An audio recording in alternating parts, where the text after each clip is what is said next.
Collaborations are great in theory, but I'm sure you've probably been a part of one or two that maybe didn't go the way that you wanted them to. Either you felt like you put in more effort than the other person, or you just didn't reach your goals, or any number of ways that it can kind of go sideways. But I still love a good collaboration.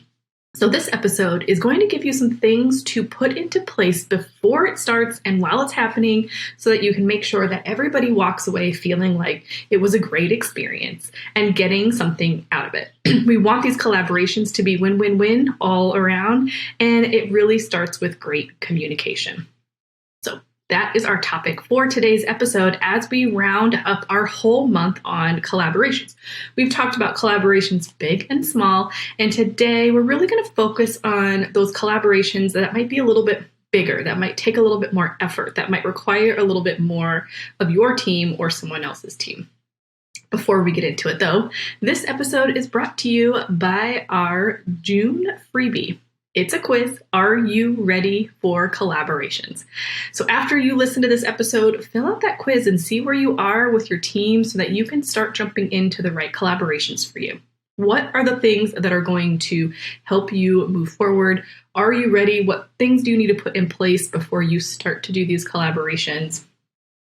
And away you go. So arm yourself with the information you need to make the right decisions and make sure that you can make the most of these amazing collaborations to grow your awareness and impact for your organization.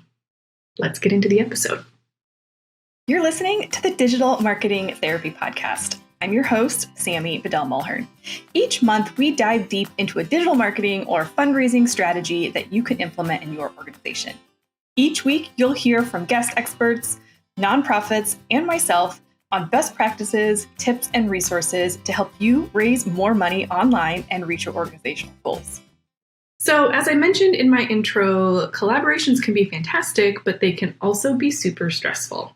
And so when we think about entering into these types of partnerships, we want to make sure that we have all our ducks in a row first, and that we have all of our ducks in a row with the partner that we're with. Now, these partners could be other nonprofit organizations, they could be other businesses. So maybe it's a business who wants to do a fundraiser on your behalf, and so they're going to invite all their people, but you're required to put it on the event. I've seen these range from smaller donor socials, like a dinner hosted at someone's house, to large fundraising events, like huge. So they can really vary in size. It could be an online educational summit. It could be an in-person event where you have several nonprofit organizations come together, maybe for an adoption drive, and mix with for-profit businesses, like maybe it's a spay and neuter vet or a dog trainer, things like that. So they can be kind of a combination of all sorts of different things. They all come with a different set of workload. They all come with a different set of needs. But at the end of the day, doing these collaborations is a great way to kind of bring everybody's audiences collectively together to increase impact, increase visibility and awareness, and make sure that people know who you are, new people, and that people can engage and connect with you. So that is why I love a great collaboration. But again, because there are so many moving parts, it can go south, or people can walk away feeling a little bit frustrated. So before you get started into these collaborations, let's really think about, first of all, if you're the one kind of initiating or creating the event, what are the goals that you're looking for? What would be an ideal partner? What types of skill set are you looking for? So maybe you want to run this event and you know your team is really, really good at one thing. So you want to find an organization that's like-minded, or a partner that can help fill in the gaps for some of the places where maybe you don't have the staff or the expertise, right? We want to think about budget and financials. Are we trying to get in front of new people so that we can connect with them in the long run? Or are we trying to raise a ton of money?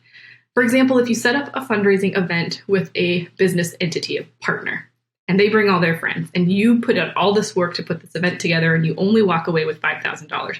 Now, I shouldn't say only, because that's a good amount of money, but maybe your expectation for the time that you were putting into it was 20 or 30, and their expectation was, we want 100 people to show up, and the organization can take it from there, right? You might walk away feeling really disappointed, and your partner might walk away feeling elated because maybe they had 125 people show up, right?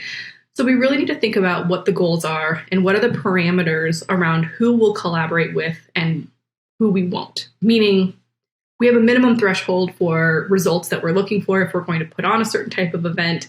And based off of the criteria, this is kind of what we'll do. So I love this for all organizations to do on the front end, to really think about what are their guidelines, so that as your development team is out having conversations, if opportunities arise, they feel more armed to be able to say, yep, that sounds great, or, we just don't have the capacity to do that right now, or maybe we want to find another partner to help us, or would you be able to do this in order to allow us to do the work? Now, when an organization comes to you and says, hey, we'd like to collaborate on this project, there's a different set of similar questions, right? What are the goals for the event? What are we looking to achieve? What is it that you need support with? What would be our expectations?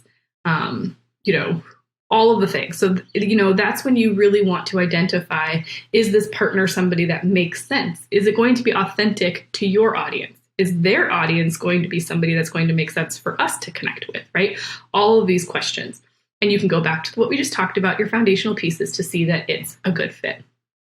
Once you determine that this is a good fit, this is an event that you want to do, you want to move forward with, you really want to sit down and have some serious conversations really around expectations. This is really where organizations, I find, feel a little bit slighted, right? Maybe you feel like you put in way more work than the other person, or they didn't deliver on the things that they said they were going to deliver, or you just have a lot of stress leading up to the execution of the collaboration because somebody didn't know or didn't do what they need to do.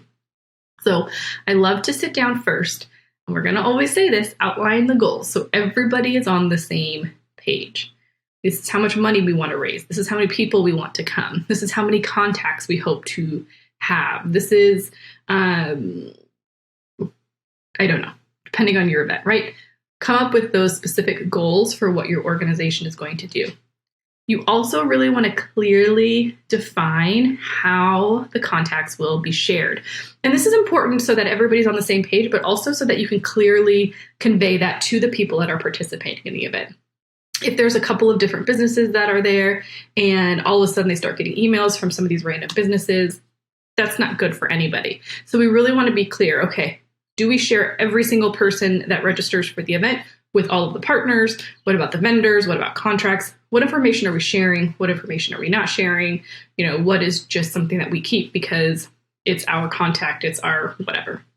And some of that may also come from your vendors, right? If you have a special relationship with a couple of vendors and they don't want you to share that exclusive pricing with anyone, that's totally fair. So you really want to be upfront and honest at the beginning about all of these things so that there's not any stress about it later on.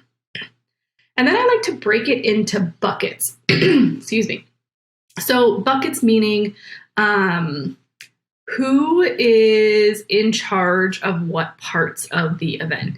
Now, granted, both organizations might be participating in all of these other in supporting some of these buckets, but let's make sure that we have a clear point person. So who's in charge of the marketing and communications of the event? Who's in charge of the graphic design or the graphic elements? Who's in charge of the logistics, like the licenses, the location? Who's in charge of the food and catering, right? Break it out however you want and really make sure that you've got somebody in charge. Who's in charge of the financials, right? That's the big one. Who's going to reconcile the income and the expenses and provide a report? How are the monies being divided? All of that good stuff. Create those buckets and create the lead person for those areas. And then you can kind of divvy up the tasks from there. I think that's really important because it's a great way to kind of figure out if you're equally sharing the load. And then, there's nothing worse than having too many people making decisions. This is clear, especially when it comes to, let's say, corporate sponsorships or donor sponsors or people that are getting a benefit from being at the event, right? If it's ticket sales and if they sell a table, then the sponsor gets XYZ recognition, right? Sometimes you'll have a conversation with a sponsor and they'll say, well, yeah, I'd love to do that, but I want this or I want to do that. It's important to have one person you can go to quickly to make those decisions so you don't have your people out there all making different promises that you can't deliver on. We don't want that for sure. So having those key buckets is key. And then still you want to have one point person who is ultimately going to be overseeing the basically committee for this event. And we don't need to have too many people involved, but I think that that's really important. And maybe it's one person from each organization that's coming together to meet regularly to manage the committee to make sure that they're speaking on behalf of their organization and what they can and cannot do. Ultimately, remember that when you enter into a collaboration, this communication piece is huge. If you don't share what it is that you have as boundaries, then the other organization is just going to say, oh yeah, can you do that? Can you do that? Can you do that? So you have to be really clear on this is what we have time and capacity to do based off of the goals of what we're saying we want to do here.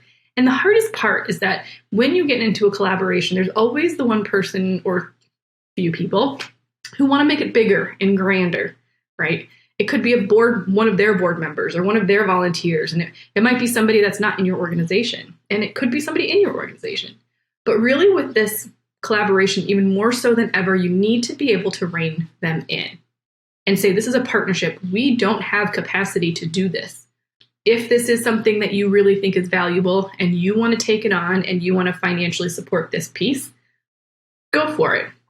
But I think having those goals in mind and those clear defined roles really helps both sides to have that push and pull to be able to say, we can't really do this. Or, yeah, I think that's a great idea. We have capacity for that.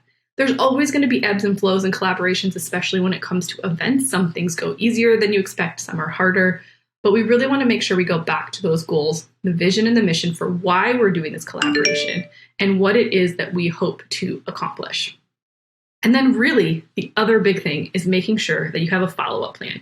This is always important. We talk about this all the time. But if you don't have a follow-up plan and then the event is over, all of a sudden, everybody kind of disperses and y'all go back to the priorities of your own organizations, your business, your day-to-day. This is especially true if you're partnering with a business because they're typically volunteering to help you put this together and they got to get back to their life, right? So make sure you have a follow-up plan ahead of time. How are you going to talk about this collaboration and how it went? How are you going to shout out your partners? How are you going to share the contact information? And especially, how are we going to kind of stagger that communication? What does that look like? So people aren't getting bombarded with a bunch of text messages or phone calls and emails all after the event. The follow-up piece becomes trickier because you have more parties involved and we want to make sure that everybody is getting to use their voice. So pay attention to the follow-up and make sure that's part of your plan from the very beginning. And then really just make sure you're a good human.